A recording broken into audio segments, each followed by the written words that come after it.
Hi, my name is Samuel and this is Farm with Samuel. If you love what we are doing here, I just want you to subscribe to Farm with Samuel on YouTube, follow us on Facebook at Joe Samuel Agriculturist and at Farm with Samuel on all other social media platforms for more educational content on agriculture. If you're a maize farmer, this video is for you.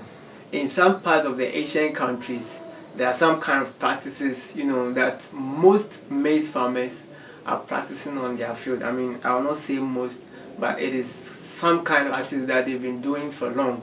And chancing on that video, I decided to share this for some of us who are maize farmers in this country to see whether this kind of practice is really sustainable and effective, in case we should practice this on our fields. In some parts of the Asian countries, some if you go to China, the Vietnam, Taiwan, and other parts, of the Asian countries, even in some part of Africa, when you visit Kenya, Uganda, Tanzania, and some parts, they are into this kind of practice that I'm talking about, and I believe it's really working for them.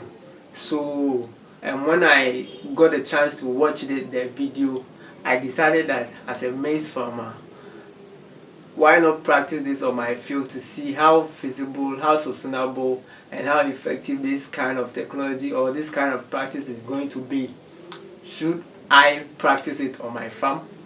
Now, what I'm talking about is called detasseling. Now, I believe on a very large scale farm, it's going to be a very difficult work, and it's going to involve high labor. Labor is going to be labor intensive. If you want to carry out this on commercial farm, it's going to be very difficult. But for them, they are doing it. You need a lot of people to carry out this kind of activity or this kind of practice on your field. Now, detasseling is cutting off the tassels from the maize to just leave the maize cobs to fill and then become very to just leave the maize cob to get a very quality maize that will be standard for market. But I asked myself, is this sustainable? In our part of Africa, in Ghana here, I'm not sure farmers are practicing this, that kind of practices on the field. So I just want to share with you why they are doing that. Detasseling is mostly done, when I did my research, I also came to understand why they are doing it. They have the importance of why they are practicing that kind of practices on their field. So the Chinese really detassel their maize for some kind of importance. One is it prevents the competition of nutrients by the tassels and then the grains that is being filled in the cob. Now what it means is that whenever your maize tassels, that's the time that it needs rains, it needs nutrients for cob formation. So for them, after the tasseling and then the pollination, they cut off the tassels to just allow or to redirect or to direct the available nutrients in the soil, water available. They direct it towards the formation of the cobs. So if the tassels is going to be there, it will be a competition for the cobs. So they just cut off the tassels to allow the nutrients available to be directed towards the grain filling in the cobs.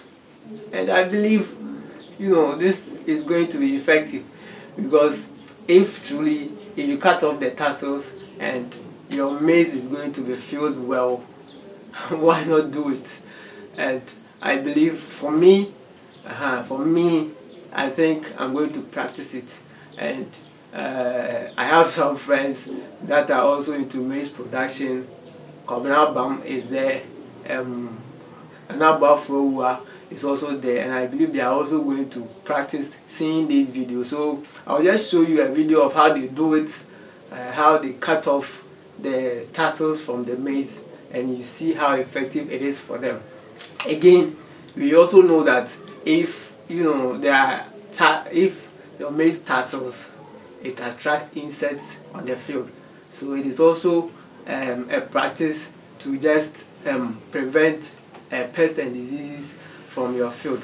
And again, in hybrid seed productions, some of us that produces hybrid on our fields, it is said that when they detassel the maize, it doesn't make room for self-pollination to happen within the female plants. So it is very, very important that they do detasseling. So these are the few points that during my research I chanced upon the reason why they do detasseling.